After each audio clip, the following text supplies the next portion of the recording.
কবে গিয়েছিলেন এবং কিভাবে জাতীয় নির্বাচনে বিএনপিকে জয়ী করতে ঐক্যবদ্ধ হওয়ার আহ্বান জানিয়েছেন চট্টগ্রাম সিটি কর্পোরেশনের মেয়র ডাক্তার শাহাদাত হোসেন।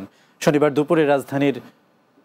দুপুরে নগরীর লাভ লেইনে স্মরণিকা কমিউনিটি সেন্টারে ঈদ পুনর্মিলনী অনুষ্ঠানে এসব কথা বলেন তিনি।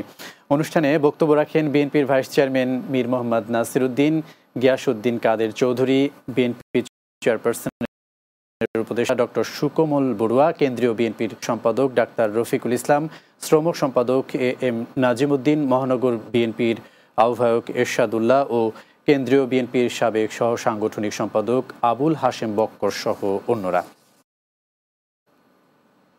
আগামী জাতীয় সংসদ নির্বাচনে চট্টগ্রাম ১৫ আসনে প্রার্থী ঘোষণা উপলক্ষে সর্বস্তরের দায়িত্বশীল সমাবেশ অনুষ্ঠিত হয়েছে।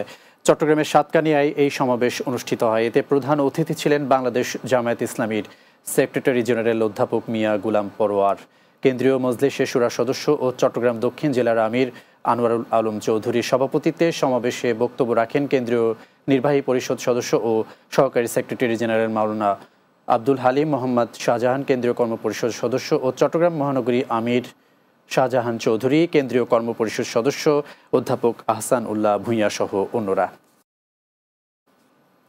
চট্টগ্রামের বায়জিদ থানায় দায়ের হওয়া একটি হত্যা মামলার ওয়ারেন্টভুক্ত পলাতক আসামি ফরহাদ উদ্দিন মজনুকে গ্রেপ্তার করেছে র্যাব। নগরীর পূর্ব শহীদনগর এলাকা থেকে তাকে গ্রেপ্তার করা হয়। গ্রেপ্তার মজনু বায়জিদ বোস্তামি থানার পূর্ব শহীদ নগরপুর এলাকার কামাল উদ্দিনের ছেলে। র্যাব জানায়, মজনুর বিরুদ্ধে বায়জিদ বোস্তামি থানা ও চট্টগ্রামের রাউজান থানায় হত্যা, নাশকতা, মাদক এবং আইনশৃঙ্খলা বিঘ্নকারী অপরাধ সংশ্লিষ্ট মোট ১৩টি মামলা রয়েছে। আইনগত ব্যবস্থা গ্রহণের জন্য তাকে বায়জিদ বোস্তামি থানা পুলিশের কাছে হস্তান্তর করা হয়েছে।